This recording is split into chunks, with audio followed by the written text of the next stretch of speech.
Thank you, Connie. Our IWCS webinar series event is hosted by the International Cable and Connectivity Symposium.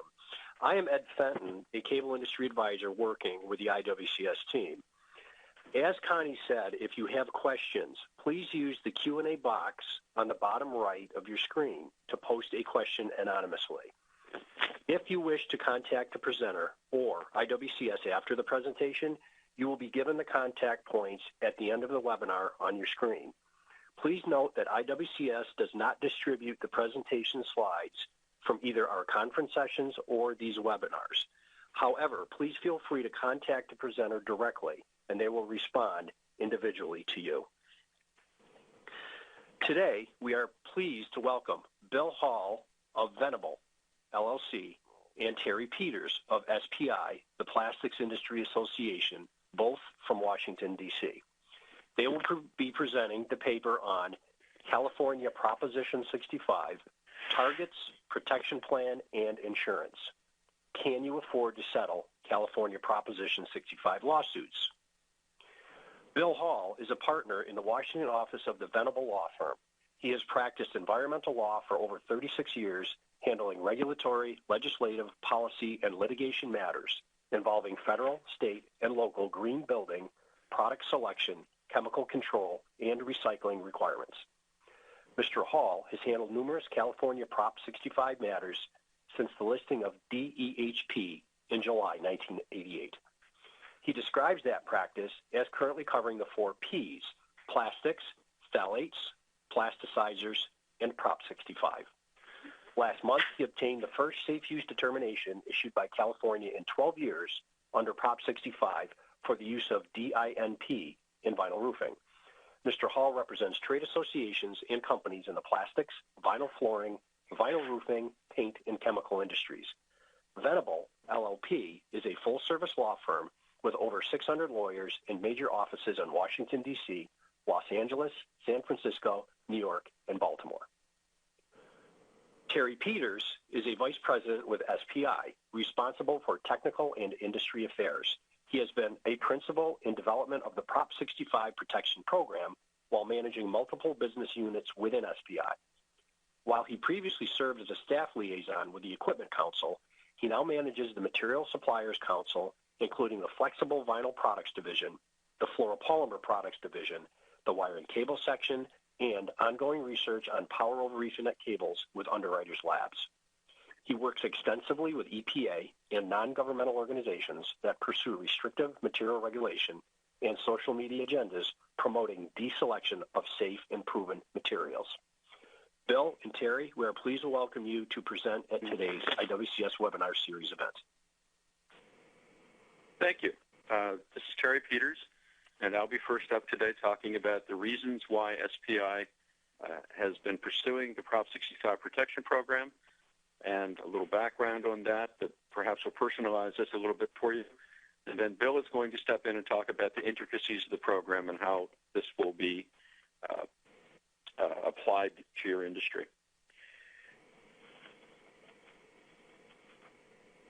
Why we're here. About 2 years ago, one of SPI's processor members in the Midwest sold a compound of materials to an intermediary, a company that made that slurry of material into a higher grade compound that was then sold to an item manufacturer in Indiana. That item manufacturer then produced a hand grip for a bicycle. That hand grip was sold then to an aggregator who created the bicycle and placed the bicycle on the floor of a box store in California. Approximately 3 years later, the processor member of SPI received a notice of violation from the state of California that the hand grip and the bicycle were not in compliance with the Proposition 65 requirements because that hand grip had not been properly labeled as containing DEHP. And I jumped to the end of that story to come back and say this. That processor sold that material to the intermediaries, provided all necessary material supplier statements, the SDS forms, the conveyance and the ownership of that material changed 3 times until it ultimately became a hand grip and was placed on the bicycle in California. When plaintiff attorney purchased that bicycle and tested that hand grip and asserted that that hand grip contained VEHP, a chain of events transpired that brought that issue home to the manufacturer in Michigan.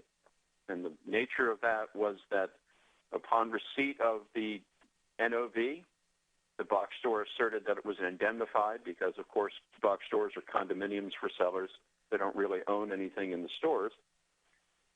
And in the process of their own settlement, gave up the aggregator, who gave up his material supplier, who gave up the compounder, each in succession attempting to mitigate their own loss, attempting to protect the values in their own companies, until finally the processor member, the compounder at the very end of the chain, the SPI member, received a notice of violation as the last person standing, last guy, actually the first guy, who had control of the materials that ultimately became the hand grip.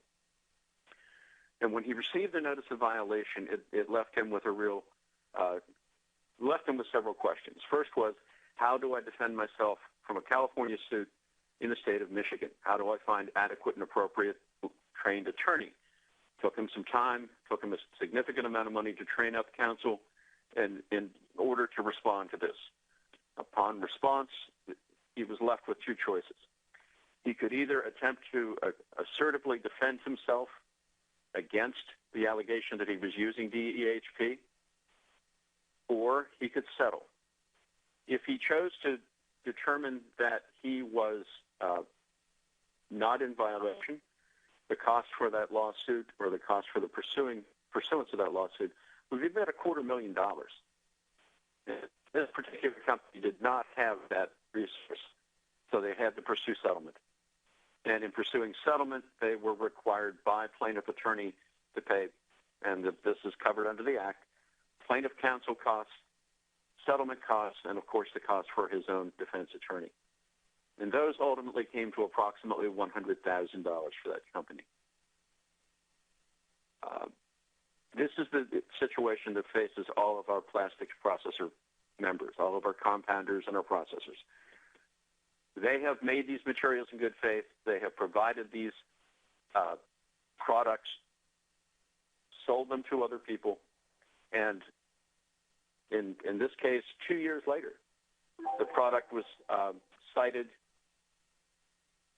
and they had to make the devil's decision of whether they wanted to spend corporate treasure to defend themselves or to settle. The secondary part of the settlement wasn't just cash. It was a requirement by plaintiff attorney that they sign the statement saying they would no longer use DEHP in any product that conveyed into the state of California. And this created a problem not only for the processor, but also created a problem for the industry. This is in a sense being pecked to death by ducks, because slowly and surely the use of these plasticizers is then, by settlement, reduced and moved out of marketing in California. As you take a look at what's on this slide now, the Prop 65 warning or reformulation requirement, what we're trying to say in this slide is the requirement, this company was cited for any amount of DEHP because there was no significant use level determined for the product. There are only, of the 800 or so chemicals, only about 290 have a safe use level set. So for a wide variety of these materials, particularly the phthalates that are now being covered under this product we're about to talk about, there is no safe use level, so any level constitutes a violation. So we find ourselves looking at ways to protect ourselves. That's the massive overlabeling for de minimis risks. That's the issues that are at hand for our members in trying to protect themselves when they've lost control of the materials. I'd like Bill at this point and start talking about the litigation factors in this and the lawyerese of this, if you will.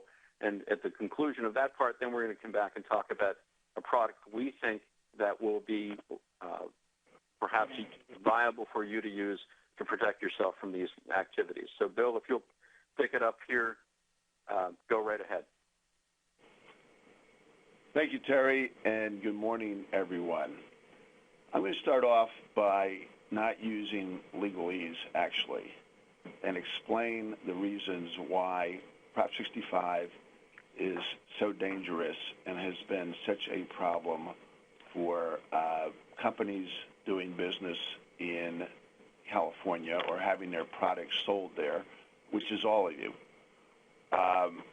There's at least three reasons. First, it's California, which is the sixth largest economic unit in the world. So again, you're all having your products, whether as a finished product, a component product, or a compound, and I guess this is really wire and cable, end up in California. As the governor likes to say, the difference between California and Las Vegas is what happens in California doesn't stay in California, and that's absolutely true.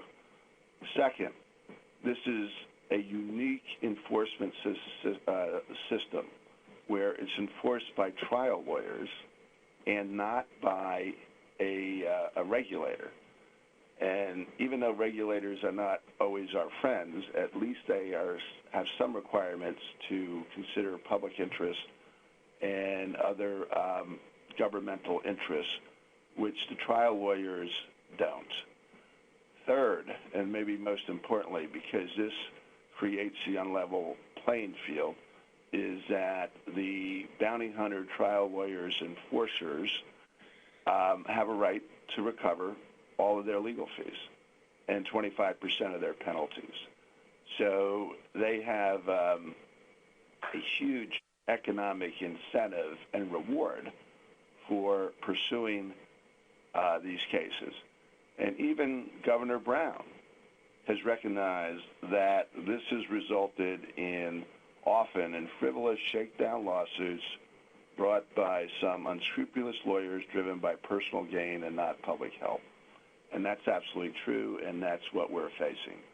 Of course, with respect to the defendant in these cases, they have to pay their own legal fees, consulting fees.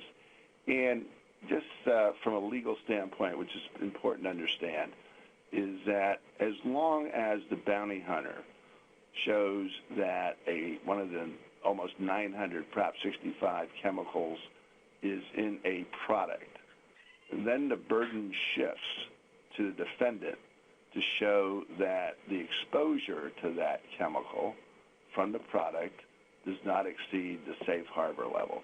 And as Terry indicated or stated, only 290 out of the almost 900 Prop 65 have safe harbor levels.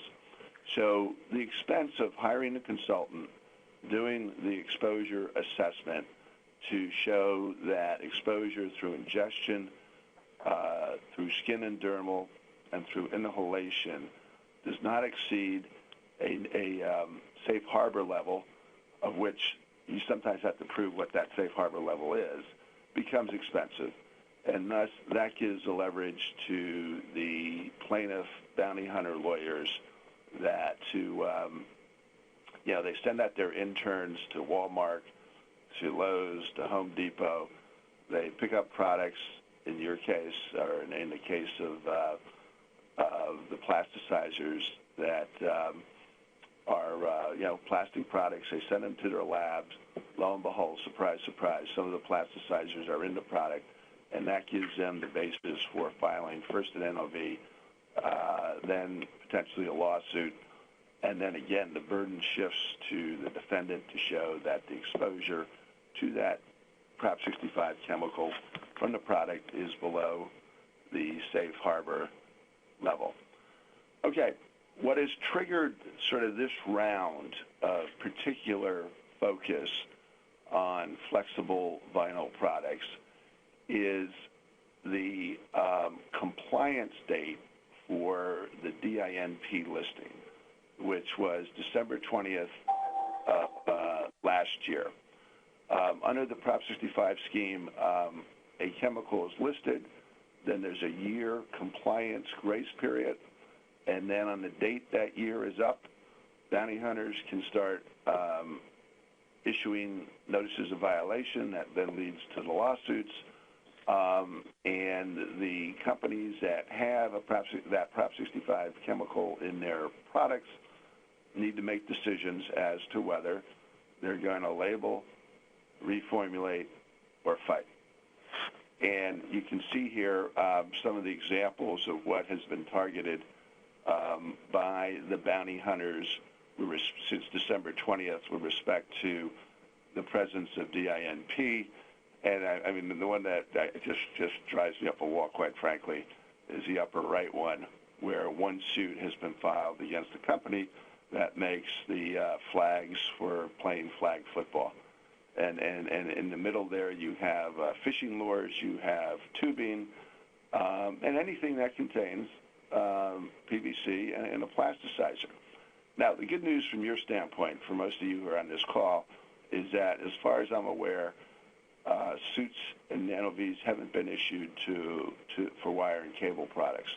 But believe me, yes, take solace in that so far.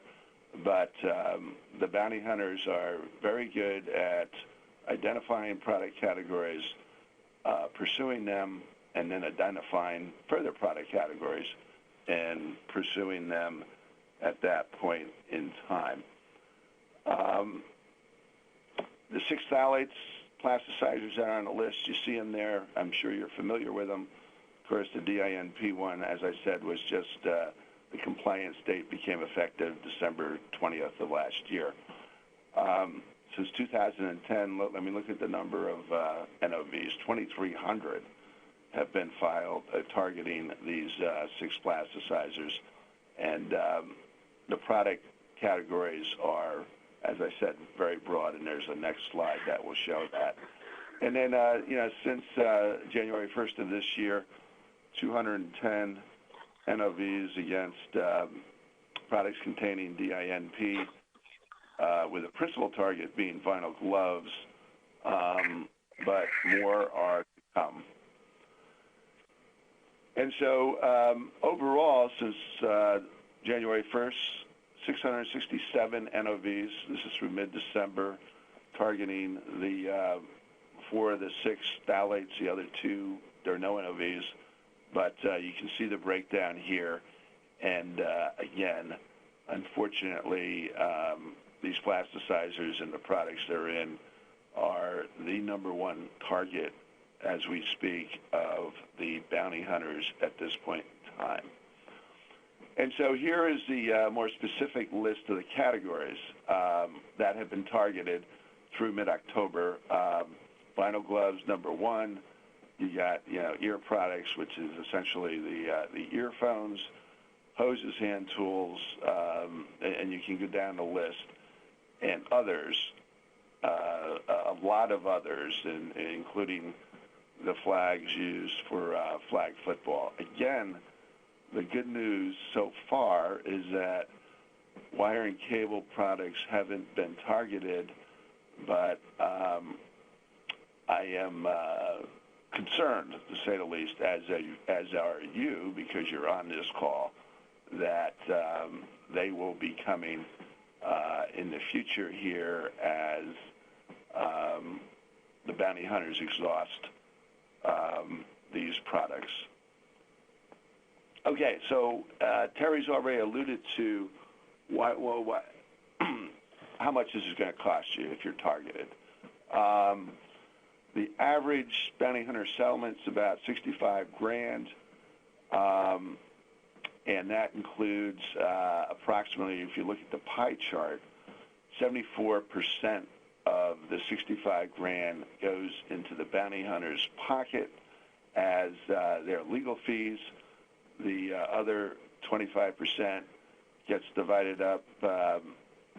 Actually, the bounty hunter gets a portion of the other 25% as their share of the penalties, and then The rest, the smaller rest goes to the state and to and sometimes to the bounty hunter organization, some of which are environmental groups, activists who brought the suit. But that's only half the equation, because the other half is how much does it cost your company to defend and deal with these cases. And based on a very careful review that we have done and we did for the insurance company, which we will discuss later, 55 to 75 grand. So the total in an average case is well over 120 to $140,000. So that's not obviously insignificant money. So just to reiterate, and there's more than just the costs of legal fees. So legal fees, the settlement fees, which we've already referred to and have quantified, between the total package to settle one of these cases, including your own legal fees, $120,000 to $140,000.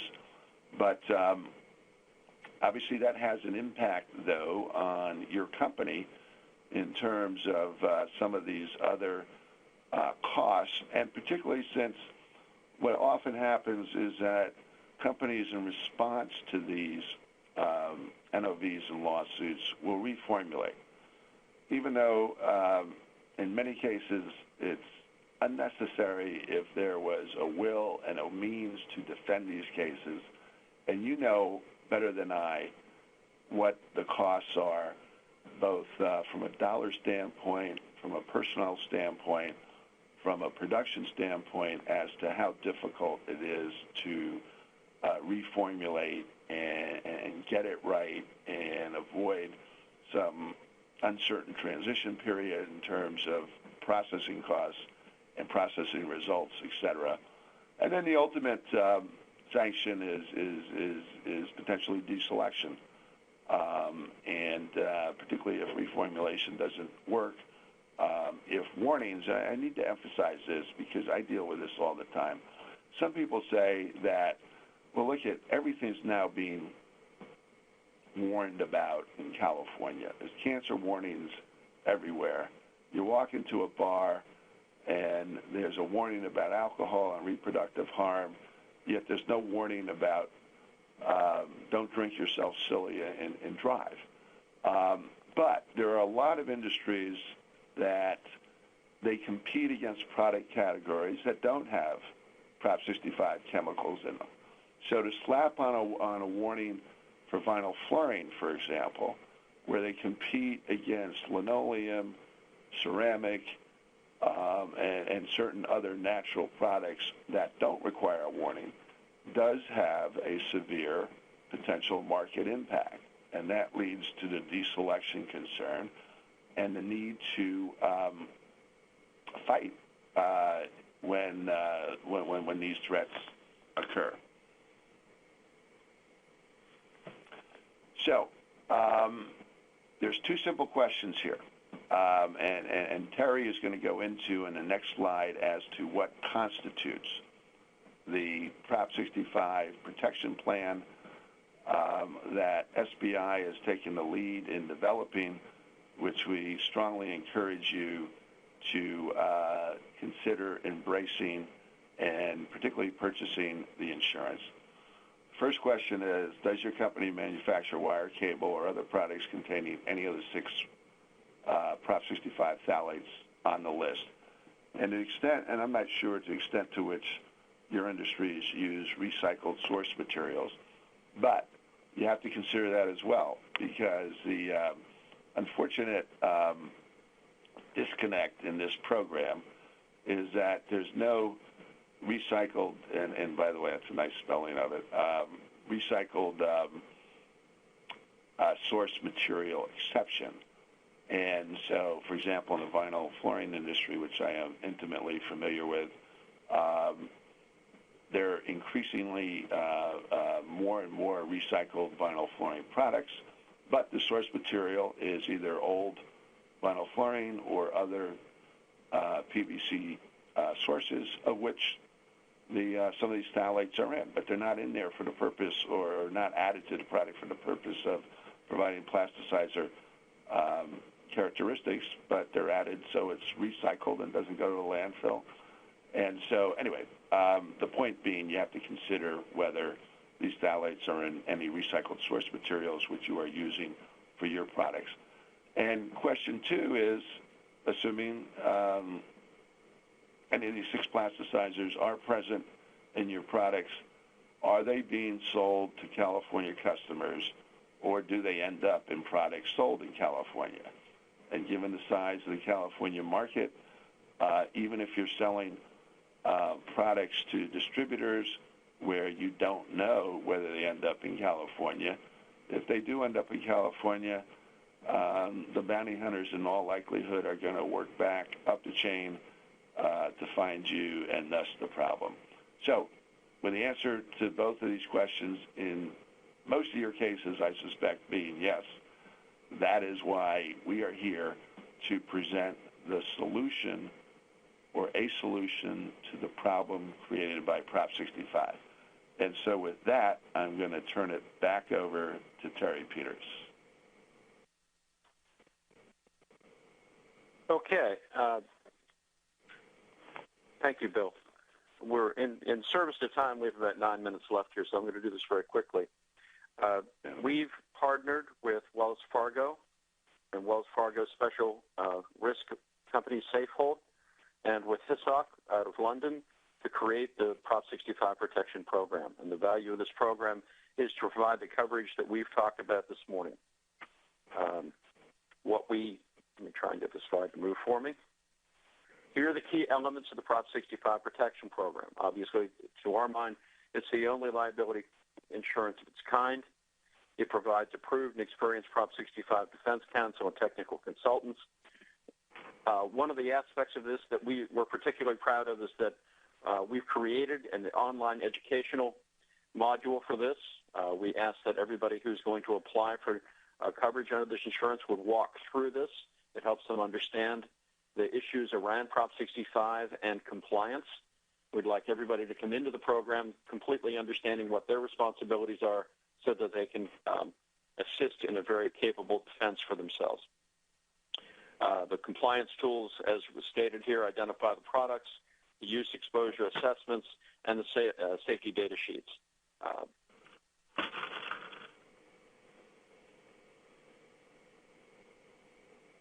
Once you are banned, the California Prop 65 liability insurance covers NOVs and lawsuits alleging failure to warn for the phthalates. It provides coverage and resources to defend you. It covers your costs for defense, meaning your attorney's costs. It covers the costs for plaintiff attorneys, and it covers the costs for any settlements. Although I must say and emphasize, it is not our intention to settle these suits. It's our intention to push people out of this market. The legal counsel that we have in hand right now, we have 5 firms approved for use. You can select any of those firms. Obviously, Bill is with Venable, and Venable has been the most active and participative in this activity. So, make your own choice there. We have policy limits based on what we see as experience in this activity. You can buy coverage annually for $25,000, $500, or $1 million. You can assess your own needs in deductible. That deductible can rise or fall depending on what you see as your exposures. As I just stated, this policy is annual and renewable. We see the minimum premium available as somewhere between $5,000 and $7,000 for the $250,000 policy. That, in brief, very brief, is where we see the product. And I'm pausing there because we have 5 minutes left, and I'd like to open this up for questions and for clarifications if there are any necessary. So please, thank you for your attention, and let us know how, if you will, where we are going forward with this. Thank you. All right. How do I? Right here. Bill, I think you need to take control. There you go. We got it. Okay. So, I hope people hear me now, right? I guess I'm on the microphone. So I just want to emphasize, re-emphasize one thing that Terry said, and that is about the economic model for this insurance. And Hiscock, the underwriter, fully understands for that this product to work so that Hiscock and Wells Fargo doesn't become just another pocket to pick by the bounty hunters, that they're going to have to vigorously defend some of these cases right up front. And they are committed to do so. They understand how much it would cost to defend these cases. Their economic model has built that up or built that in. So this is going to be a real game changer in California. But the other development and the other tool that's available here that, and particularly for wire and cable, since you have not received NOVs or lawsuits yet, is that California has the authority to issue a safe use determination, a so-called SUD, that represents the best judgment of OEHA, the California Prop 65 agency, that the use of that phthalate in that product does not result in exposure that triggers the need to warn or to reformulate. This has been a dormant authority that OEHA has not used in 12 years, but I'm proud to say, and I was the counsel for CFFA and their vinyl roofing membership, that on November 24th, OEHA issued an SUD for the use of DINP in vinyl roofing, concluding that no cancer warning or reformulation is required. Again, the first one issued in 12 years. I have a pending SUD request for DINP in vinyl flooring. I fully expect that will be favorably issued by the end of the year. There are two other SUD requests pending with respect to specific products, vinyl carpet, tile, and a vinyl fabric product. But the point being that OEHA actually recognizes that to fulfill their governor's concern about Prop 65 resulting in too many meaningless warnings and too many shakedown lawsuits, are actually trying to act and take action in a way that would properly limit the scope of the warning requirement and the lawsuit targets. And they're doing so through this safe use determination process, which recognizes and focuses on whether exposure instead of mere hazard leads to an exceedance or likely exceedance of the safe harbor level. And I remain convinced, and the proof will be in the pudding, that OEHA will at least issue the SUD for the vinyl flooring product, and no doubt these other two products with respect to DINP, and they will welcome and fairly consider, based on exposure, whether other products such as wire and cable that contain DINP do not, officially recognized, do not require a label or reformulation. And quite frankly, the thing I love about this is that this is the state of California actually giving a good housekeeping seal of approval that the product is, quote, safe, because that's the title of this determination, a safe use determination. Okay, so overall, and I don't want to run out of time here, as we said, the protection program, the insurance, and the use of SUDs are truly game changers for the flexible vinyl industry and any industry using the phthalates. It's going to be a big surprise, and I think to the bounty hunters that no longer are companies going to be forced to roll over, be divided and conquer, and write unnecessary checks and engage in unnecessary warnings and reformulation. the action steps are there and clear, and Terry's already covered those. And Terry and I are open for questions. Thank you very much. Bill, there's a question on the table here from Hal. Are the cord NOVs not wiring cable? I'm sorry, please, I don't see this showing up, but repeat it again, please.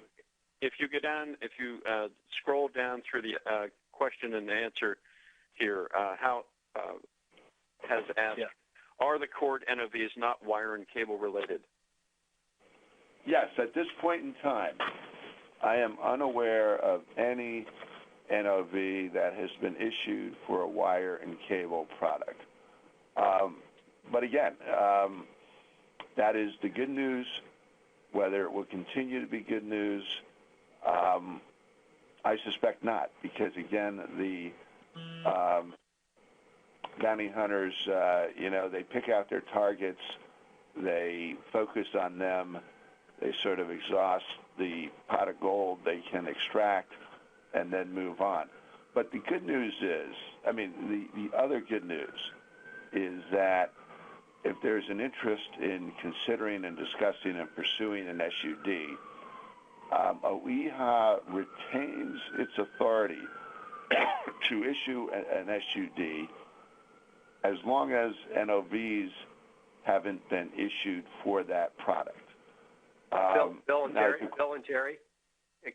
Yeah, apologies, but I don't mean to interrupt, but I'm jumping back in as moderator here to go ahead and pitch some questions to you guys that we've received collectively, and we're all looking at the same screen. So what I'd like to do is go ahead and propose some questions that we've received through the queue. Thank you for answering one that did come in from attendee. I appreciate that, but we have roughly about 6 to 8 minutes here to pick up on a couple questions. And what I would ask you to do is, Bill, Terry, just verbalize, once I pitch the question, who should answer. What you guys can pick up the ball, whoever is the best person to go ahead and respond. Okay. But just to kind of segue from what you were talking about, Bill, specific to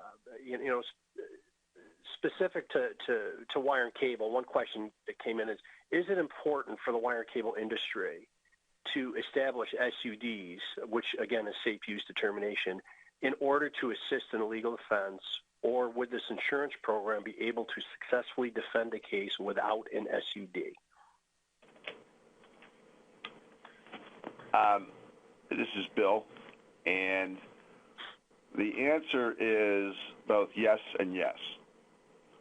To the first part of the question, yes, an SUD would be although it's not a formal bar to a bounty hunter suit, I am certain that a bounty hunter would not pursue a suit against a product that has an SUD.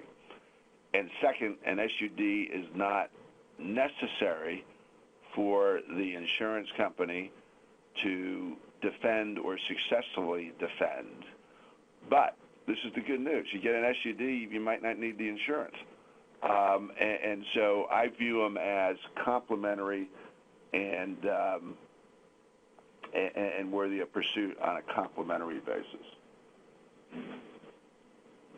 Okay. Thank you, Bill.